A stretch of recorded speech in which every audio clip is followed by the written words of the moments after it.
Bismillahirrahmanirrahim. Assalamualaikum warahmatullahi wabarakatuh. Perkenalkan, nama saya Nur Faidah dengan nomor stambuk 08320200078. Di sini saya akan menjelaskan tentang apa dan mengapa kita harus belajar manajemen produksi dan operasi atau biasa disebut dengan MPO.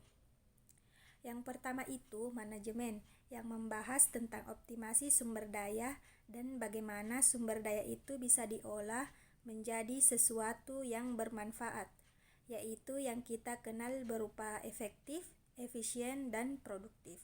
Yang kedua, kita mengenal kata produksi, artinya bahwa kita ingin membuat sesuatu yang tidak ada menjadi ada, misalnya tanaman. Kita melalui pembibitan hingga menjadi suatu tanaman yang siap berbuah dan akhirnya dipanen. Yang ketiga adalah operasi. Berbicara tentang operasi, di sini kita berbicara tentang pentingnya mekanisme. Mekanisme ini bisa secara konvensional dan modern, dan kita sebut sebagai suatu metode. Dalam metode ini ada proses yang sifatnya kontinu, batch atau intermittent, dan ada special project.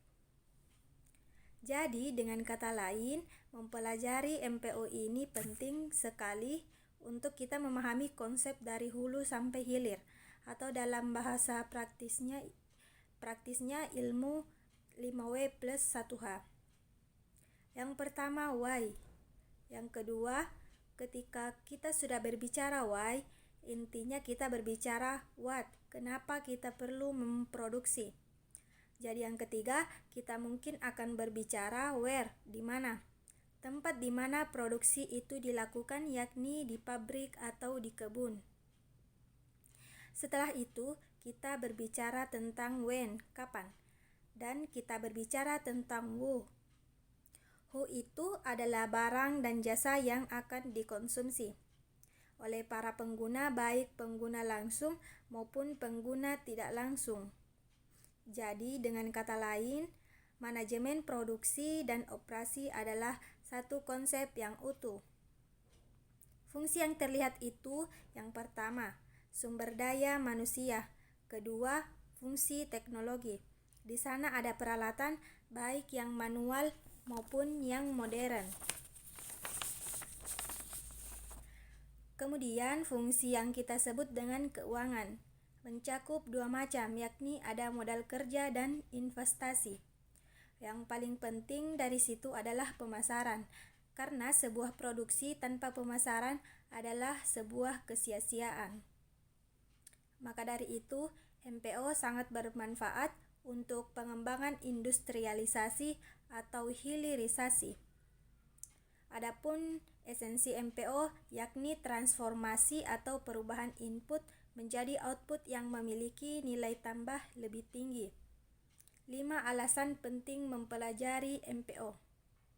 Yang pertama, MPO merupakan simpul kolaborasi manajemen fungsional lainnya seperti pemasaran, keuangan, dan sumber daya manusia. Kedua, mayoritas biaya perusahaan menjadi tanggung jawab manajer produksi dan operasi. Contohnya, tenaga kerja, bahan baku, dan energi. Ketiga, mayoritas aset perusahaan menjadi tanggung jawab manajer produksi dan operasi, misalnya pabrik dan mesin produksi lainnya. Keempat, lebih dari separuh rangkaian kegiatan inti atau aktivitas primer sebuah perusahaan, mulai dari pembelian bahan baku, produksi, hingga distribusi pelanggan, menjadi kewenangan dan tanggung jawab fungsi manajemen produksi dan operasi. Dan yang terakhir, kepuasan pelanggan sebagai ultimate goals atau tujuan puncak dari sebuah organisasi. Perkembangan MPO di masa sekarang ini sangat pesat. Yang awalnya kita hanya memproduksi produk-produk standar, sekarang beralih menjadi produk dengan kustomisasi massal dan sebagainya. Sekian dari saya. Terima kasih. Wassalamualaikum warahmatullahi wabarakatuh.